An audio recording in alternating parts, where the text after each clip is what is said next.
My dear students, welcome back to my channel R J Sumitra academy परिवार में आप सभी का स्वागत है। कैसे हैं बच्चों आप सब? आई होप आप लोग स्वस्थ मस्त और बढ़िया होंगे। बच्चों, हम लोग कर रहे हैं आपके Bihar board matric exam 2027 class 10 के इंग्लिश सब्जेक्ट में आपके पैरानोमा पार्ट 2 से chapter 1 the pace of living के समरी को। इससे पहले प्रीवियस क्लास में हम लोग ने पेस ऑफ लिविंग चैप्टर को कंप्लीट कर चुके हैं। इसके मल्टीपल चॉइस क्वेश्चन, बोर्ड में आने वाले आपके 2 मार्क्स के क्वेश्चन, 5 मार्क्स के क्वेश्चन हम लोग प्रीवियस क्लास में किए हुए हैं। अगर आप करना चाहते हैं तो प्लेलिस्ट में चैनल पे अवेलेबल है क्लासेस, आप जाकर वहाँ से कर सकते हैं। आइए स्टार्ट करते हैं आज आपके पैरानोमा पार्ट 2 से first chapter the pace of living के समरी को। इस चैप्टर को हम लोग शॉर्ट में समझने का प्रयास करेंगे। आइए स्टार्ट करते हैं। तो ये रहा बच्चों आपके पैरानोमा पार्ट 2 से chapter 1 the pace of living, जिनके ऑथर हैं R C Hutchinson. Pace of living का मतलब होता है बच्चों जीवन की रफ्तार। आरसी हचिंसन एक ब्रिटिश नॉवलिस्ट हैं। इस चैप्टर में क्या बताना चाह रहे हैं आइए समझते हैं। R C Hutchinson, A British novelist, exhibited an exceptional fear for the touching the sensitive issue of contemporary society with all its contradiction and paradox। बच्चों, जो आरसी हचिंसन है क्या है, एक ब्रिटिश नॉवलिस्ट हैं और ये क्या कर रहे हैं, एग्जिबिटेड का मतलब होता है दर्शाना। किस चीज़ को दर्शा रहे हैं? तो कंटेम्प्रेरी सोसाइटी के बारे में, यानी कुछ सामाजिक समाज के कुछ क्या है इशू हैं, उसके इशू कैसे हैं तो कंट्राडिक्शन है, यानी कुछ ऐसे मुद्दाएं हैं जो कि कंट्राडिक्शन का मतलब होता है विरोधी भाषा, पैराडॉक्स का मीनिंग होता है विडंबनाएं, यानी समसामाजिक समाज के कुछ मुद्दाएं हैं जो में विरोधी भाषा और विडंबनाएं हैं, उसके बारे में, उसके स्वभाव के बारे में। फेल का मीनिंग होता है बच्चों स्वभाव, उस स्वभाव के बारे में आरसी हचिंसन इस चैप्टर में दर्शा रहे हैं। In the pace of living R C Hutchinson the capture the agony of modern man. इस चैप्टर में बच्चों आरसी हचिंसन जो है कैप्चर किए हैं किस चीज़ को, तो एग्नी का मतलब होता है कष्ट, पीड़ा, दुख। किसके कष्ट और पीड़ा को दर्शा रहे हैं? तो मॉडर्न मैन के, जो आधुनिक व्यक्ति हैं उसके कष्ट, उसके पीड़ाओं को इस चैप्टर में आरसी हचिंसन दर्शा रहे हैं। He bring out the how the fast movement of man, thing and object hurt the normal rhythm and exact under the pressure on man, women and children. यानी इस चैप्टर में कैसे fast movement आ रहा है व्यक्ति में, मैन में, thing में, वस्तु में, ऑब्जेक्ट में, सामान में, और क्या कर रहा है, हर्ट कर रहा है, यानी दुख पहुंचा रहा है। किसको? तो नॉर्मल रिदम को, यानी सामान्य जो गति है थिंग के, ऑब्जेक्ट के, मैन के, उस पे क्या कर रहा है, उस चीज़ को कहीं ना कहीं हर्ट कर रहा है ये fast movement. And exact under the pressure, और क्या कर रहा है, दबाव डाल रहा है किस पे, तो मैन पर, आदमी पर, वोमेन यानी औरतों पे, एंड चिल्ड्रेन और बच्चों पर भी। इस चैप्टर में बच्चों आगे क्या कर रहे हैं आरसी हचिंसन, आइए समझते हैं। तो आरसी हचिंसन शुरुआत में ही बोलते हैं बच्चों, I saw a play in Dublin, यानी आरसी हचिंसन एक नाटक देखते हैं कहाँ पर, तो डुबलिन में। Not a long in which the chief character was elderly corn merchant in a small Irish country town. यानी जिस प्ले को वो देखते हैं वो डुबलिन में, उस प्ले में, नाटक में एक चीफ कैरेक्टर होते हैं किसके, तो एल्डरी कॉर्न मर्चेंट, यानी बुजुर्ग अनाज के व्यापारी उसमें चीफ कैरेक्टर है, मुख्य नायक है उनका। वो कहाँ रहते हैं, तो एक कंट्री है इरिश, उसके स्मॉल शहर में वो व्यक्ति रह रहे हैं। He was man of many anxiety, his heart was dicky, his nephew was cheating him, the wife has fantastic notation of spending $10 on holiday. ये जो व्यक्ति हैं कॉर्न मर्चेंट, ये कैसे हैं, इनके पास बहुत सारी एंजाइटी है, चिंताएं हैं, इनके हार्ट जो है डिकी का मतलब होता है जैसे गधा पे बहुत सारे बोझ होते हैं ना, उनका हृदय भी वैसा ही क्या है, बोझ के तले दबा हुआ है। किस बात के लिए? His nephew was cheating him, उनका जो भतीजा है क्या कर रहा है, उनके साथ धोखा दे रहा है। His wife was fantastic notation का मतलब होता है बच्चों उत्साहित धारणाएं वाली व्यक्ति हैं, जो कि क्या करना चाहती हैं, तो प्रत्येक हॉलीडे में वो $10 को खर्च करना चाहती है। All together the pace of life was getting the too much for him. यही कारण है कि उनको जो ये सारे कारण के वजह से, रीजन के वजह से उनका जो जीवन की गति है वो काफ़ी ज़्यादा तेज उनको लगता है। In the moment of despair he अटेड the great cry of his heart. ये निराशाजनक स्थिति में, डिस्पायर का मतलब होता है निराशा की स्थिति में उनका दिल से एक कहर कर, अटेड का मतलब होता है कहर उठना, ठीक है, दिल से कहर उठते हैं और एक सेंटेंस कहते हैं। वो क्या है sentence? They tell me there was an aeroplane now that 1,000 miles an hour, now that too fast। वहाँ पे कहते हैं कि वहाँ पे एक एरोप्लेन है और वो एरोप्लेन क्या है, 1000 माइल की रफ्तार से वो प्रत्येक घंटे में उड़ान भर रही है और काफ़ी ज़्यादा वो तेज हो गई है। अपनी इस स्थिति को इस सेंटेंस के साथ वो समझाने का प्रयास करते हैं। ये जो सेंटेंस है कहीं ना कहीं आरसी हचनसन को क्या कर दिया, इस प्ले में सबसे ज़्यादा लाइन मोहित कर दिया, यानी इंचेंटिंग, यानी इस प्ले में सबसे ज़्यादा इंचेंटिंग लाइन आरसी हचनसन को लगता है। क्यों लगता है, तो man was a glorious complaint to relevant on situation. जो व्यक्ति है कॉर्न मर्चेंट अपनी स्थिति के साथ एक सही चीज़ को दर्शा रहे थे और अपनी सिचुएशन को वो बताने की कोशिश कर रहे थे।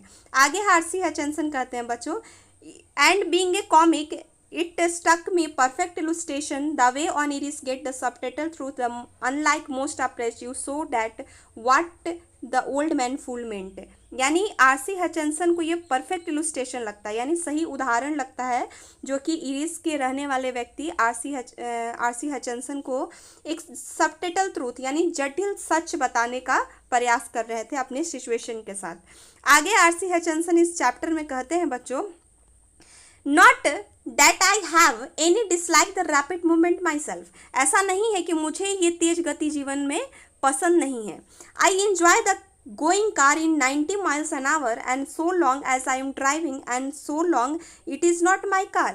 आगे आरसी हचनसन कहते हैं बच्चों कि ऐसा नहीं है कि मुझे ये तेज गति नहीं पसंद है, ये रैपिड मूवमेंट मुझे नहीं पसंद है, मैं भी इंजॉय करता हूँ। कब, जब मैं एक कार को क्या करूँ, ड्राइव करूँ, और वो जब कार मैं चलाऊँ तो कितने रफ्तार से चलाऊँ, तो 90 माइल्स प्रत्येक घंटे के रफ्तार से उसको चलाऊँ, और जो कि वो कार क्या हो, मेरी नहीं हूँ। I order the machine that हल अबाउट द बेटर सी। मैं भी मशीनों से प्यार करता, एडोर का मतलब होता है प्रेम करना, सामान्य करना। मैं भी मशीनों से प्यार करता हूँ। You heard about the better सी, तुमने बेटर सी के बारे में सुना होगा। बेटर सी एक जगह है जहाँ पे बहुत सारी चीज़ें मशीनों की बनी हुई है। To dine in the London, lunch in the New York, next day seem to be most satisfied experience. उनके लिए सबसे संतुष्टजनक अनुभव क्या कब होगा, जब वो लंदन में क्या करें, डिनर करें, और लंच कहाँ करें, न्यूयॉर्क में करें। ये इनके लिए सबसे ज़्यादा संतुष्टजनक अनुभव अपने लिए अपने को बताते हैं कि ये मेरे लिए स्पीड होगा कि लंदन में वो डिनर कर ले और लंच न्यूयॉर्क में कर ले। ये काफ़ी ज़्यादा उनके लिए संतुष्टजनक अनुभव होगा। I admit the exulter real pleasure of travel the shortest of fun you get the country from bus in the Somerset spend it gives me superficial sense of drama। ये बताते हैं, एक्सुल्ट का मतलब होता है बच्चों बाहर, ठीक है, यानी ये कहते हैं कि ये जो एक्सपीरियंस होगा मेरे लिए लंदन में डिनर करना और लंच जो है न्यूयॉर्क में करना, ये कहीं ना कहीं क्या बाहरी अनुभूति को दर्शा रहा है।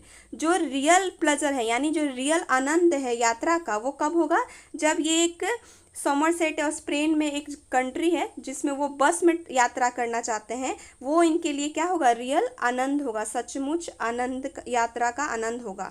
It give me superficial sense of drama. ये जो आपका स्पीड जो बता रहे थे कि लंदन में डिनर करें और लंच न्यूयॉर्क में करें, ये सुपरफिशियल सेंस ऑफ ड्रामा है, मतलब बाहरी बनावटी आपको आनंद दे सकता है। It is a sort of excitement or our ancestor had to do without and we might just as a pleasure accept grateful। यानी आरसी हचनसन बच्चों यहाँ कंपेयर करते हैं अपने एंसेस्टर से और बताते हैं कि ये जो हम लोगों को ये मिल रहा है जो रैपिड मूवमेंट, ये हमारे पूर्वज को नहीं मिला है, इसलिए क्या है, मैं इसके लिए आभार प्रकट महसूस करता हूँ। Nowhere the speed something unfriendly to me where the mental activities of our trend. यानी मेरे लिए स्पीड कब अनफ्रेंडली हो जाता है, आरसी हचनसन बताती है कि मेरे लिए स्पीड अनफ्रेंडली तब हो जाती है जब वो मेरे मेंटल एक्टिविटीज यानी मानसिक स्थिति के साथ वो क्या करने लगे, काम करने लगे।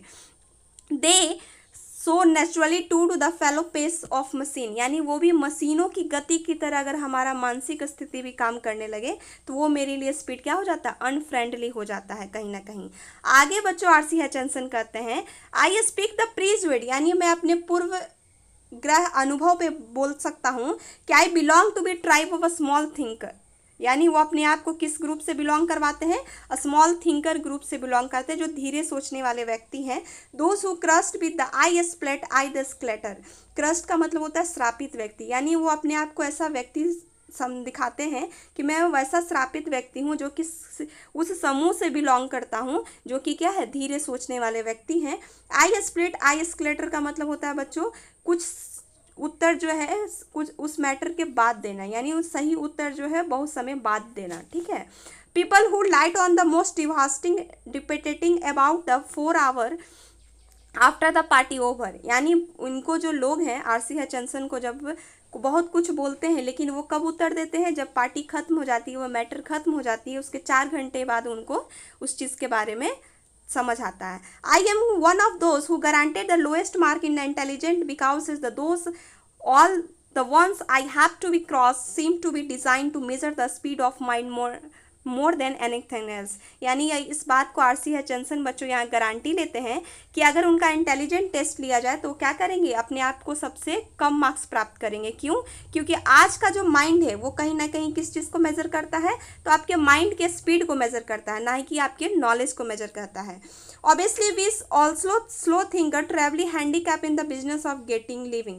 आरसी हचनसन का ऐसा मानना है बच्चों कि जो स्लो थिंकर होते हैं वो अपनी जीविका को चलाने में, यानी बिजनेस ऑफ गेटिंग लिविंग का मतलब अपने जीवन को चलाने में क्या होते हैं? कमज़ोर होते हैं।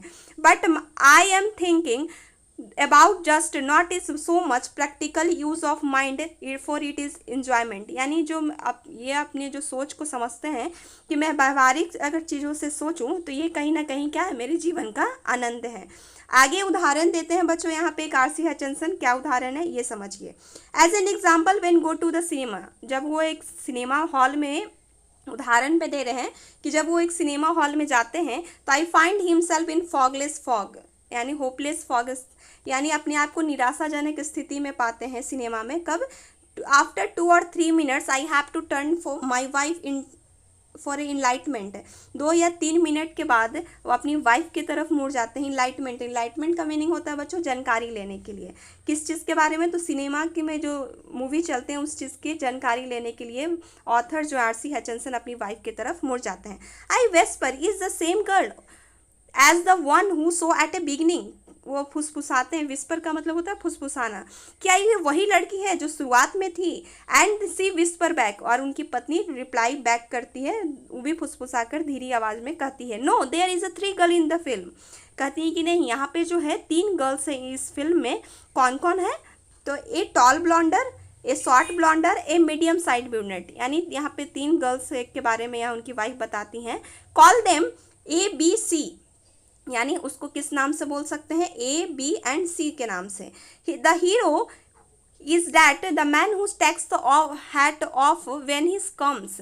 यानी हीरो वो है जो कि आदमी जब फिर सीन में एंट्री किया था तो वो क्या किया था? अपने टोपी को उतार दिया था। आगे आरसी हचनसन की वाइफ यहाँ पे बताती हैं, he is going to be fall with the girls B and C A in that order. बताती हैं कि इस जो सीन है, जिस सीन में जो हीरो वो था जो कि अंदर आते वक्त अपने टोपी को उतार देता है और वो लड़की से क्या कर, वो लड़की से जो प्रेम कर बैठता है। किस ऑर्डर में? तो B से, C से और A से, इस ऑर्डर में वो लड़की से प्रेम कर बैठता है। एंड सो इट प्रूव, और यही बात क्या हुई? साबित हुई।